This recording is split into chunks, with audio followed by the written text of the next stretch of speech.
अस्सलाम वालेकुम दोस्तों। कैसे हैं आप सब? उम्मीद करता हूँ सब ठीक ठाक होंगे, खैरियत से होंगे और अच्छी ट्रेडिंग कर रहे होंगे। आज हमारी ट्रेडिंग की क्लास का डे 5 है और आज के जो हमारे टॉपिक्स हैं वो आपके सामने स्क्रीन के ऊपर आप देख सकते हैं। इसमें सबसे पहला जो हम काम करेंगे वो करेंगे स्ट्रक्चर मैपिंग। सेकंड नंबर पर हम पढ़ेंगे कि लिक्विडिटी एरियाज को किस तरीके से हम फाइंड करेंगे और ना सिर्फ फाइंड करेंगे, हम उनको इस्तेमाल कैसे करेंगे अच्छी एंट्री जो है उसको फाइंड करने के लिए। और लास्ट में हम पढ़ेंगे कि स्मार्ट मनी किस तरीके से हमें ट्रैप करता है, किस तरीके से वो हमारे इमोशंस के साथ ट्रेड करता है और हमें गलत जगह से एंट्री करवा के हमारा एसएल हिट करवाता है और फिर उसी डायरेक्शन को कंटिन्यू करता है जिस डायरेक्शन में हमने ट्रेड ली हुई होती है। तो शुरू करते हैं। पहले हम आ जाते हैं 5 मिनट टाइम फ्रेम पे, क्योंकि जैसा कि आप जानते हैं कि हमारे जो फंड्स होते हैं वो लिमिटेड होते हैं, हमारे पास बहुत ज्यादा सरमाया नहीं होता कि जो हम बहुत बड़े टाइम फ्रेम में जाके एंट्री लें। वैसे एंट्री लेने के लिए जो बेस्ट टाइम फ्रेम है वो 5 मिनट और 15 मिनट है। 15 मिनट में ये होता है कि थोड़ा सा एसएल जो है वो आपका बड़ा हो जाएगा। सो एसएल आपको हमेशा छोटा रखना चाहिए ताकि आपका कम से कम लॉस हो और ज्यादा से ज्यादा आपको प्रॉफिट मिले। सो मैं ये सारी चीजों को पहले रिमूव करता हूँ, उसके बाद फिर हम इसको स्टार्ट करते हैं। अच्छा जी, सबसे पहले हम क्या करेंगे जी, हम स्ट्रक्चर मैपिंग करेंगे, यानी कि हम अपनी एक डायरेक्शन लेंगे। मैंने जिस तरह आपको पहले पढ़ाया था कि डायरेक्शन जब भी आप निकालेंगे या तो आप 1H के टाइम फ्रेम में निकालेंगे या 4H के टाइम फ्रेम पे, क्योंकि जो बड़ा टाइम फ्रेम है ना वो हमेशा आपको एक सही डायरेक्शन देता है और एक क्लियर पिक्चर जो है वो आपको समझ आ जाती है। अब देखें, जब आप स्ट्रक्चर निकाल रहे हो ना तो सबसे पहली जो चीज है वो आपने देखना है कि आपका प्रीवियस हाई कौन सा है, यानी लास्ट जो आपका हाई ब्रेक हुआ है वो कौन सा है। अब आप देखें अगर, तो एक ये हाई है, मुझे यहाँ पे दिख रहा है, ठीक है, जस्ट अ सेकंड में जरा हाईलाइटर यूज कर लूं। देखें, एक ये हाई है यहाँ पर। अब इससे पिछला जो हाई है हमारा वो ये वाला है। अब ये तो न्यू हाई लगा है, इसको तो हम अभी डिस्कस नहीं कर सकते क्योंकि ये हाई है, उसके बाद रिट्रेसमेंट आई है। अब प्राइस कहां जाएगी ये अभी नहीं पता, लेकिन जो प्रीवियस हाई था हमारा वो ये ब्रेकआउट हो गया। अब जब प्रीवियस हाई हमें मिल चुका है तो हम इसको इस तरीके से ट्रेंड लाइन के जरिए हम इसको मार्क कर लेंगे। अब ये जो हाई हमारा ब्रेक हुआ तो हम इस यहां पर लिखेंगे ब्रेक ऑफ स्ट्रक्चर। ठीक हो गया। तो जैसा मैंने आपको पहले भी पढ़ाया था कि ब्रेक ऑफ स्ट्रक्चर, जिस लेग ने ब्रेक ऑफ स्ट्रक्चर किया होता है उसका जो सबसे लोवेस्ट पॉइंट होता है ना वो आपका लो बन जाता है। तो अब इस स्ट्रक्चर को, इस पूरी मूव ने, यानी कि ये आपका हाई था, इस हाई को ब्रेक किया इस पूरी लेग ने, इस पूरी मूव ने, तो इसका ये सबसे लोवेस्ट पॉइंट बनता है। तो जैसे ही आप इसका लोवेस्ट पॉइंट देखेंगे, ठीक है, तो वो ये बनता है। अब आप देखें, जो स्ट्रॉन्ग लो था आपका, प्राइस ने इतना डीप पुल बैक लिया कि उसने इस लो के नीचे अपनी कैंडल क्लोज कर दी। तो इसका मतलब है कि ये अब आपका बन चुका है चेंज ऑफ कैरेक्टर। इसको हम लिख देंगे चौक, यानी चेंज ऑफ कैरेक्टर हो चुका है अब आपका। अच्छा, अब सेल का जो ट्रेंड है वो कंफर्म कैसे होगा? वो कंफर्म बहुत ही आसान है। इसको जरा हम रिवाइज कर लें कि इस लो के बाद प्राइस ने रिट्रेसमेंट लिया और अगेन अगर ये लो ब्रेक कर दे तो सेकंड टाइम जब आपका ये लो ब्रेक होगा तो ये आपका बन जाएगा ब्रेक ऑफ स्ट्रक्चर। तो इस तरह जब ये ब्रेक ऑफ स्ट्रक्चर होगा तो हम फिर इसको एक्सेप्ट करेंगे कि जी अब हमारा डाउन ट्रेंड शुरू हो गया है। लेकिन चूंकि अभी तक ब्रेक ऑफ स्ट्रक्चर नहीं हुआ तो हम अभी भी कोशिश यही करेंगे कि किसी अच्छे पॉइंट से हमें बाय की एंट्री मिल जाए। क्यों? क्योंकि अगर बाय की एंट्री हमें मिलेगी तो हम डायरेक्शन के साथ ट्रेड करेंगे। उसकी वजह यह है कि अभी तक प्राइस ने अपना सेल ट्रेंड कंफर्म नहीं किया, तो जब सेल ट्रेंड कंफर्म नहीं हुआ तो हम सेल में भी नहीं बैठेंगे। अब अगर किसी को ये पता हो कि भाई ये चेंज ऑफ कैरेक्टर के बाद ट्रेंड सेल का नहीं होता, तो उसकी तो डायरेक्शन बाय ही थी ना। तो लेट सपोज अगर किसी ने यहां से बाय किया है तो उसने तो एक दफा अच्छा प्रॉफिट बनाया, ठीक है, $102 की मूव मिली। अच्छा, अगर किसी ने अगेन ये देखा जी रिट्रेसमेंट पे, फिर उसने बाय कर लिया है, तो फिर उसको तकरीबन $63 की मूव मिल गई है। और ऑलमोस्ट तीसरी दफा जब प्राइस इसी एरिया में आई है तो अगेन आप देख सकते हैं कि प्राइस ने यहां से फिर एक रिट्रेसमेंट ली, $76 की या ऑलमोस्ट $78। अब हमें क्या करना है? लिक्विडिटी एरियाज को फाइंड करना है और अपने लिए एक अच्छा जोन तलाश करना है कि हम कैसे और कहां से हम जो है वो एंट्री ले सकते हैं और किस तरीके से हम स्मार्ट मनी के ट्रैप से बचें। तो उसके लिए आप चले जाएं 5 मिनट टाइम फ्रेम पे। अब देखें, एक चीज कंफर्म हो गई कि कि जी चेंज ऑफ कैरेक्टर तो हुआ है लेकिन ब्रेक ऑफ स्ट्रक्चर नहीं हुआ, इसलिए आप जो एंट्री लेंगे, जो ट्रेड आप लेंगे वो बाय की ही लेंगे। क्यों? क्योंकि आपका ट्रेंड अभी तक बाय का ही है, सेल का नहीं है। अब हम आ जाते हैं 5 मिनट टाइम फ्रेम पे। अब 5 मिनट टाइम फ्रेम पे अगर मैं आके देखूं कि मार्केट ने कहां कहां पे मुझे ट्रैप किया है, लेट सपोज मैं एक ट्रेंड को मार्क करता हूं, ठीक है। ये देखें, ये डाउन ट्रेंड चल रहा था। डाउन ट्रेंड चलते चलते प्राइस का जो सबसे रीसेंट जो हाई था, मैं इसको मार्क करता हूं, ये देखें, ये हमारा हाइलाइटर आ गया, ये हमारा सबसे रीसेंट हाई था, ठीक हो गया। अब अगर किसी बंदे ने यहां पे चेंज ऑफ कैरेक्टर मार्क किया होता, लेट्स सपोज यहां पे मैं करता जी change of character, change of character के बाद मुझे डायरेक्शन मिल जाती कि जी मुझे तो बड़े टाइम फ्रेम ने मुझे पहले ही बताया हुआ है कि बाय करना है। अब अगर बड़े टाइम फ्रेम की कंफर्मेशन के बाद लोअर टाइम फ्रेम पे भी मुझे जैसे ही चेंज ऑफ कैरेक्टर मिला और मैं इस रिट्रेसमेंट के बाद यहां से कहीं से भी अगर बाय करता, तो आप देख सकते हैं कि आपका प्रॉफिट कितना जबरदस्त होता, ऑलमोस्ट $90 का आपका प्रॉफिट होता। अच्छा जी, अब इसमें हमने क्या फाइंड करना है जी, हमने फाइंड करनी है लिक्विडिटी। लिक्विडिटी मैंने पहले भी आपको पढ़ाया है कि जितने भी स्विंग्स होते हैं ना, वो आपकी लिक्विडिटी होती है।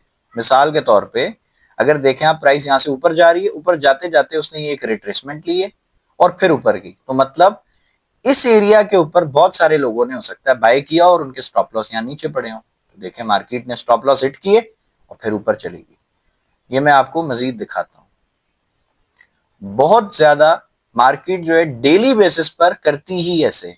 अब अगर यहां पे भी आप देखें इस जगह के ऊपर कि जी ये प्राइस ने रिट्रेसमेंट ली, उसके बाद ये यहां से एक बाय की मूव चली है, ठीक है, यानी प्राइस यहां से बाय जाना शुरू हो गई। तो अगर किसी ने यहां से बाय किया होगा तो उसका स्टॉप लॉस इसी लो के नीचे होगा ना। ये देखें, प्राइस ने इसको ब्रेक किया और यहीं से वो वापस रिवर्स हो गई। मजीद मैं आपको दिखाता हूं। अच्छा, मैंने आपको पिछली वीडियोस में ये भी बताया था कि ये जो स्विंग इस तरीके से प्राइस बनाती हुई ऊपर जाएगी, ये हमेशा लिक्विडिटी एरियाज कंसीडर किए जाएंगे।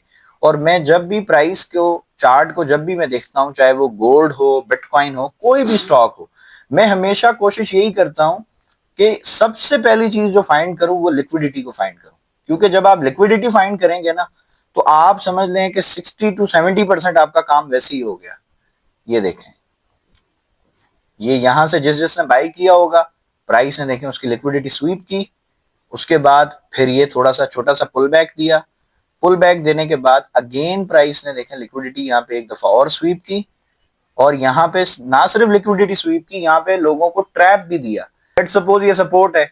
अब सपोर्ट जब ब्रेक होती है तो यूट्यूबर्स ने आपको पढ़ाया हुआ है कि जी वो रेजिस्टेंस बन जाएगी, ठीक हो गया। अब मुझे बताएं कि रेजिस्टेंस क्यों नहीं बनी? ये तो ब्रेक हो गई थी ना, तो अब तो प्राइस को गिर जाना चाहिए था। क्यों नहीं गिरी? वजह ये थी कि प्राइस ने यहां पर दो किस्म के लोगों को ट्रैप किया। नंबर वन, जिन्होंने यहां से बाय किया उनके तो स्टॉप लॉस ले लिए, ठीक हो गया। उसके बाद जो बेचारे बाय करके बैठे थे, जब उन्होंने देखा कि जी सपोर्ट ही ब्रेक हो गई, अब उन्होंने यहां से सेल करना शुरू कर दिया और देखें प्राइस वहीं से मूव हो गई, ऊपर चली गई। अच्छा, उसके बाद सिंपल वर्डिंग में अगर मैं कहूं तो जितने स्विंग्स हैं, चाहे वो मतलब प्राइस जब ऊपर जा रही हो तब बना रही हो या ऊपर से नीचे, जिस तरह आपने यहाँ पे इस केस में देखा कि जब प्राइस यहां से बाय जा रही है तो वो छोटे छोटे स्विंग्स बना रही है, वो स्विंग्स नहीं है, वो बेसिकली लिक्विडिटी है।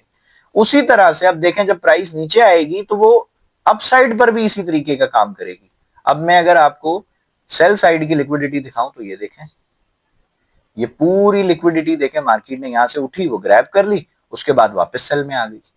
क्योंकि प्राइस हमेशा एक लिक्विडिटी पॉइंट से दूसरे लिक्विडिटी पॉइंट तक का सफर करती है। अब देखें ये ऊपर जा रही थी, उसके बाद पहला ये स्विंग आया, हम इसको मार्क कर लेते हैं। ये देखें, ये स्विंग है, प्राइस ने देखें यहां से ट्रैप किया कि जी बाय कर लो, और जैसे ही लोगों ने बाय किया नीचे आ गई।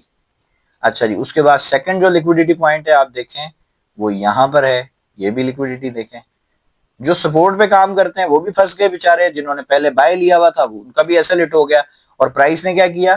प्राइस ने उनके स्टॉप लॉसेस हिट किए और ये देखें कितनी एग्रेसिव मूव दी है, यहां से ऊपर चलेगी।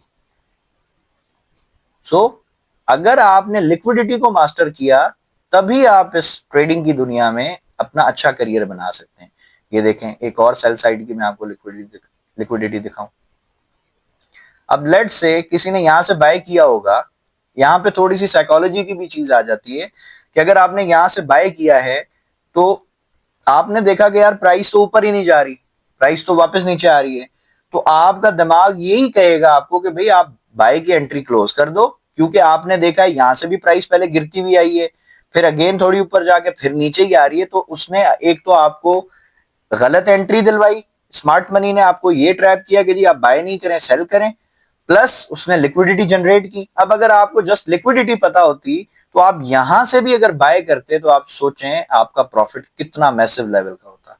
अभी मैं आपको इसको कैलकुलेट करके बताता हूं कि लेट से अगर आपने यहां से कहीं से भी एंट्री ली होती बाय की, तो आप ये जरा चेक करें, $78। अगर आपने सिर्फ 0.10 सेंट की ट्रेड लगाई होती तो $780 आपका प्रॉफिट होता, जो कि ऑलमोस्ट 2 लाख या 2 लाख से कुछ ज्यादा ही बनेगा। ठीक है, सो ट्रेडिंग मुश्किल नहीं है, प्रॉब्लम यह है कि हमें काम नहीं आता, हम सीख के काम नहीं करते। जब आप सीख के काम करेंगे ना, अब जो मेरे भाई प्राइस एक्शन वाले हैं वो पता नहीं इनको क्या क्या कहते हैं, कोई चैनल कहता है, कोई फलाना कहता है, कोई कुछ कहता है। मैं इतनी ज्यादा कॉम्प्लिकेटेड चीजें नहीं बनाता, मुझे सिंपल एक चीज का पता है कि भाई ये स्विंग्स हैं, स्विंग मतलब लिक्विडिटी है। अब आप देखो कि यहां पे भी प्राइस लिक्विडिटी जनरेट कर रही है। ठीक है, अगर मैं आज का ही बताऊं तो देखें प्राइस ने कितनी दफा पहले लिक्विडिटी स्वीप की और फिर जिन लोगों को लिक्विडिटी आती है उन्होंने प्रॉफिट बना लिया होगा। ये देखें, ये लिक्विडिटी स्वीप हुई, ये लो लगा, अब आपको डोजियां पढ़ाई गई हैं कि जी डोजी बने बाय कर लें। पहले यहां पे आपको बाय करवाया डोजी ने, आपका स्टॉप लॉस खाया, फिर इस डोजी ने यहां पे आपको बाय करवाया, आपका स्टॉप लॉस खा लिया। तो भाई डोजी शोजी कुछ नहीं है, आप जस्ट लिक्विडिटी एरिया फाइंड करो कि भाई लिक्विडिटी स्वीप होगी, उसके बाद मैं बाय कर लूंगा। अब लेट से अगर किसी ने लिक्विडिटी को देख के बाय कर लिया और यहां से आप उसको चेक करें, $18 की मूव हुई है, यानी अगर 0.010 का लगाते तो $180 आपका प्रॉफिट है आज के दिन का। आपको क्या जरूरत है परेशान होने की, सिर्फ आपको करना यह है कि आपको सीख के काम करना है। ये देखें, एक और लिक्विडिटी एरिया मैं आपको दिखा देता हूं। अगर आपने बाय किया है और नीचे यहां पे आपका एसएल है, तो देखें प्राइस ने एसएल हिट किया और उसके बाद फिर वो मजीद उसने बाय की ट्रेड दे दी। सो हमेशा ऐसे ही होगा। आप अगर मैं इसको फाइंड करना शुरू करूं तो शायद शाम हो जाएगी, लेकिन ये लिक्विडिटी एरियाज कभी खत्म नहीं होंगे। ये सब ट्रैप्स हैं जो स्मार्ट मनी करती है, क्योंकि आप ये समझ लें कि इस मार्केट में 90 to 95% लॉस करते हैं। क्यों करते हैं लॉस? अगर इतना ही सिंपल हो, मिसाल के तौर पे अब अगर मैं देखूं कि यार प्राइस ऊपर जा रही है, मैं बाय कर लेता हूं, तो भाई प्राइस ऊपर जाती हुई अगर मैं बाय करूंगा तो प्राइस गिरना शुरू हो जाती। क्यों? तकरीबन जो न्यू ट्रेडर्स हैं, जब हम उनसे पूछते हैं कि भाई आपको क्या प्रॉब्लम फेस करते हैं, आपको क्या मसला है, तो वो एक ही सवाल करते हैं कि जी मैं सेल करता हूं प्राइस ऊपर चली जाती है, मैं बाय करता हूं प्राइस नीचे आ जाती है। तो भाई ऐसा होगा क्योंकि स्मार्ट मनी ने इस मार्केट को डिजाइन ही ऐसे किया। अब आप देखें कि इस मैसिव सेल के बाद जब ये प्राइस इतनी तेजी से गिर रही थी, अगर कोई यहां से सेल में बैठा होता तो वो तो मर गया था ना बेचारा। यहां से तो प्राइस ऑलमोस्ट $100 ऊपर चलेगी। अगर उसका $1000 का भी अकाउंट था और उस बेचारे ने सिर्फ 0.10 सेंट की ट्रेड लगाई है, क्योंकि मोस्टली तो लोग यहाँ पे एसएल वगैरह लगाते ही नहीं है, वो तो इसी चीज पे होते हैं यार मार्केट है, आ जाती है, ऊपर भी जाती है, नीचे भी जाती है। इस तरह नहीं है। स्टॉप लॉस के बगैर ट्रेड नहीं करें और सीखने के बगैर ट्रेड नहीं करें। सिर्फ लिक्विडिटी को फाइंड करें और स्ट्रक्चर को उसके साथ मिला लें, दैट्स इट। आपको कुछ और करने की जरूरत नहीं है। ठीक है, आई होप आपको वीडियो पसंद आई है। अगर पसंद आई है तो प्लीज मेरे चैनल को सब्सक्राइब करें और ज्यादा से ज्यादा इस वीडियो को शेयर करें। सो मिलते हैं नेक्स्ट वीडियो में, तब तक अपना बहुत सारा ख्याल रखें। अल्लाह हाफिज।